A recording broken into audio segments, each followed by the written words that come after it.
Hey everybody, welcome to Updates from the Edge.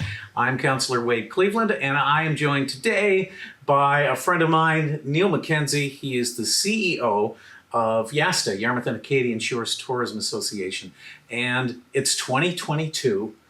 COVID hasn't completely wrapped up, but things are much easier in terms of restrictions. This is the first year in a couple of years that we've actually felt like we're having a tourist season, isn't there? Seems certainly like there's a lot of positivity on the horizon, and certainly a lot less travel restrictions that we're having to deal with. Where, as you mentioned, we're still having to deal with COVID requirements for travel and transportation and other things, but there's definitely a lot of positivity on the horizon and a lot of interest in traveling for sure, a lot of demand. Okay, so while this is filming right now, the cat is in the harbor.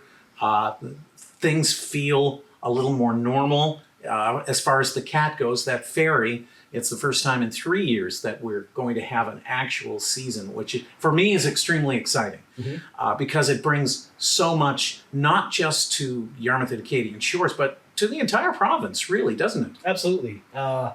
It's great to see the ferry there. It's great to see the work that's been done on the Bar Harbor side, and certainly our terminal looks fabulous. I was actually there yesterday touring some people around and actually looking at the ship, and we were actually doing a tour of the ship.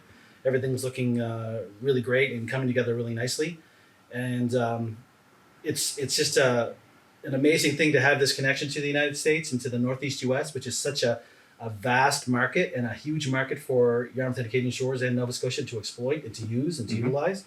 And the ferry is a perfect way to access it. And without that ferry, we're giving up a huge opportunity for Nova Scotia, for tax revenues, for export dollars that comes in.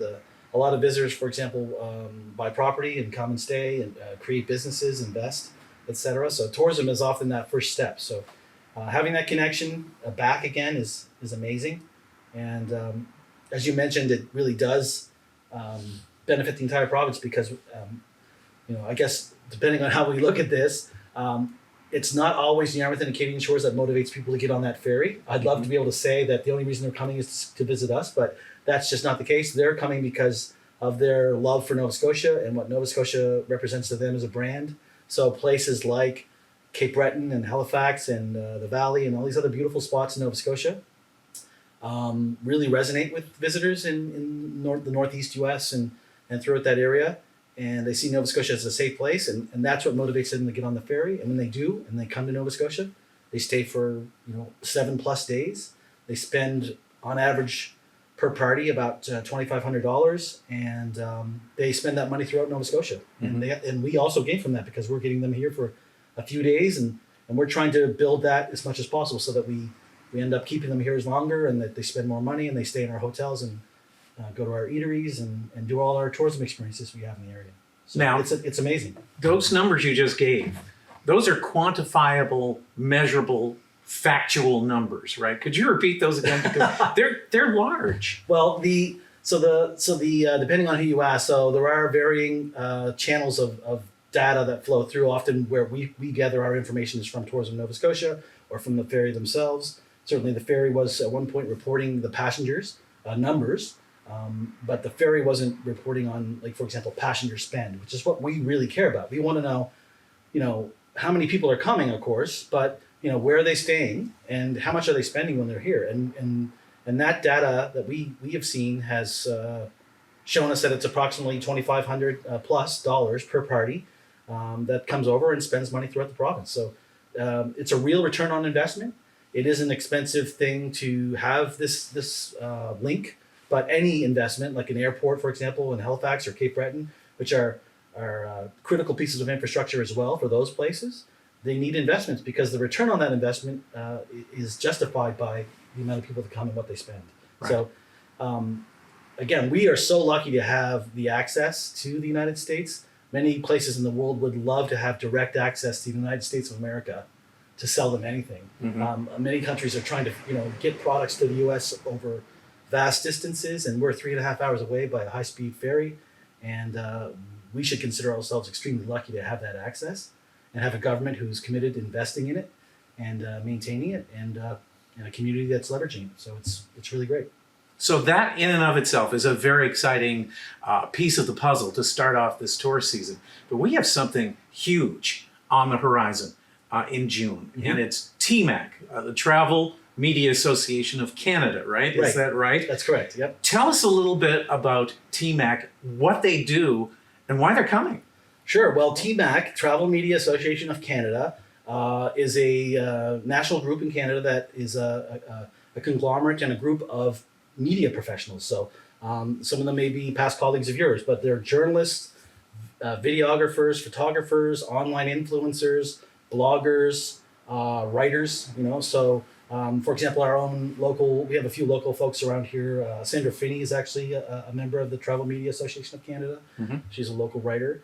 And that organization basically works to foster and grow the travel media market within Canada. They provide learning and education training for their members, and they also hold an annual conference every year. And we're lucky enough to have been chosen to host the conference this year in 2022. And what it will do is the conference itself it brings in over 200 delegates.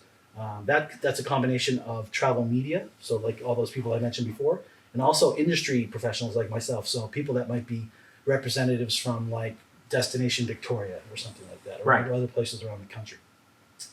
They'll all come in. We're going to take them on pre-tours before the conference, so 3 days of touring around the Southwest, because this conference is so big that we can't just hold it in Yarmouth and Acadian Shores. We have to have other partners.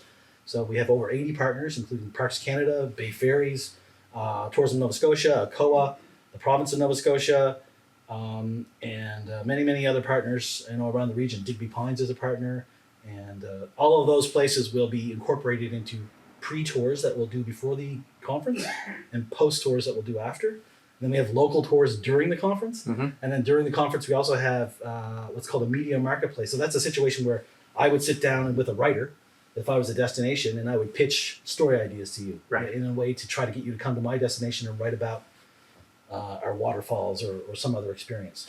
And then there's evening events each night during the conference as well. So at all of those touch points within the, from June 19th to 29th, the media will all be here, and they'll all be producing amazing content and then pushing it up to their audiences.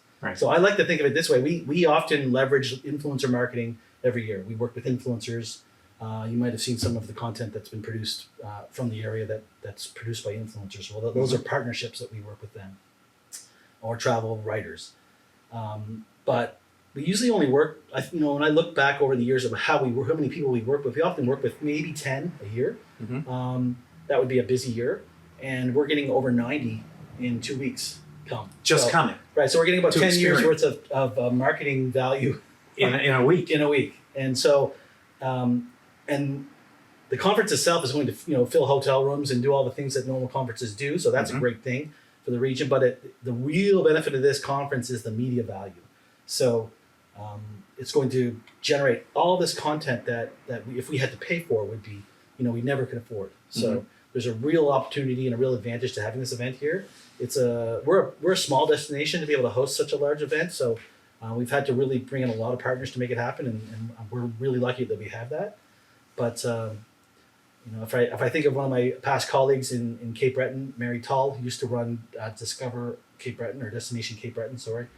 The TMAC was actually held there in 2016, I think, or earlier. And I always quote her because when I mentioned that we were planning on bidding on this event and doing it, she was super excited and super helpful, but she said it was one of the best things that Cape Breton ever did. And we know how well Cape Breton does and how they've positioned themselves and how well they look as a tourism destination. So we're following in their footsteps, and we hope to deliver a great event. And we hope for this event to be looked at as kind of the pinnacle of how to deliver TMAC at other destinations in the future as well. So we're really excited, and we've been working really hard to deliver it, and we're hoping for great weather, and everything's going to come together, but there's a lot of organizing to make it happen for sure. I would think so. The thing about conventions generally, we do them well.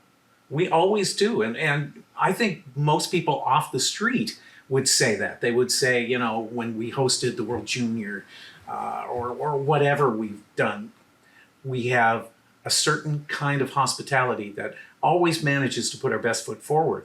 But this particular one, the influence, the repercussions, if you will, are going to last for years, because not only are you getting the immediate benefits of that and their writing, but the writing, the videography, the impression that it makes, this is going to have effects for years to come. Mm-hmm. Yep, absolutely.